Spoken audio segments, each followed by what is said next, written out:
So, DTT. DTT stands for Discrete Trial Training, right?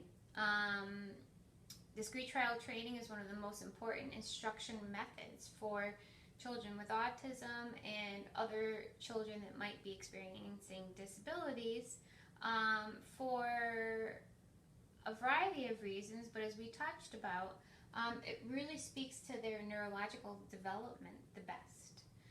We talked about their brain functioning, the axon, the dendrites, how all the information is carried, and how we really have to work it repetitively like a muscle, right?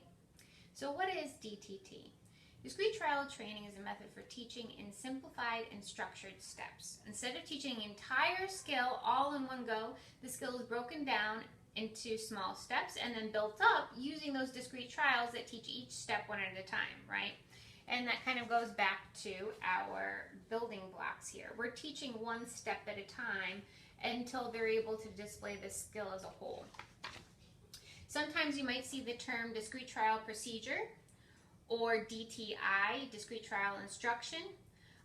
Discrete trial teaching or discrete trial instruction are terms that are all the same as discrete trial training.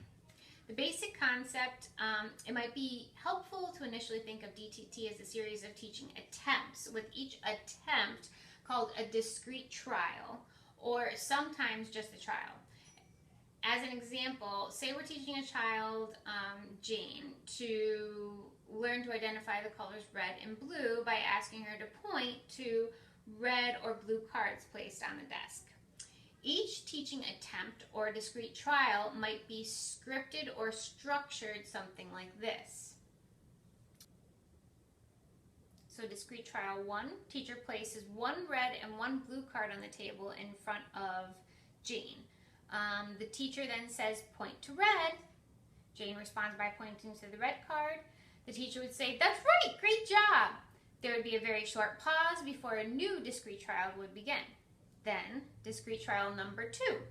Teacher places one red and one blue card on the table in front of Jane. The teacher then says, point to blue. Jane responds by pointing to the blue card. The teacher would say, you're right, that's awesome. There would be a very short pause before a new discrete trial would begin. So within DTT, each trial has a very specific set of steps that are clearly defined and scripted, and always need to be followed. Clearly defined steps allow the teacher and program supervisors to identify what specific teaching method or tactics are working and which ones are not. Okay, so this goes back to being able to read a program. No matter who picks it up, everyone is going to be able to read it and implement it the same way. I want to see if you can remember exactly what that term is called. It's part of your basic principles of behavioral analysis, your get a cab, okay?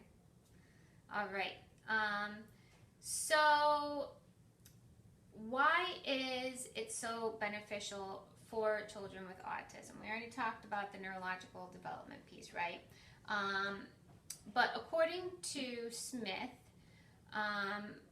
who wrote a great article about why it's incredibly beneficial, and I'll attach that to the session so you can read it in further detail. Children with autism often lack a desire to learn like their typical peers, right? Their motivation is different, and obviously that's why we use a range of reinforcement items as well. But they have difficulty learning through observing others or exploring their environments, as well as difficulty engaging with, playing with, or talking to others. There are a number of reasons why DTT can increase motivation and learning for a child with autism. Firstly, each trial is short.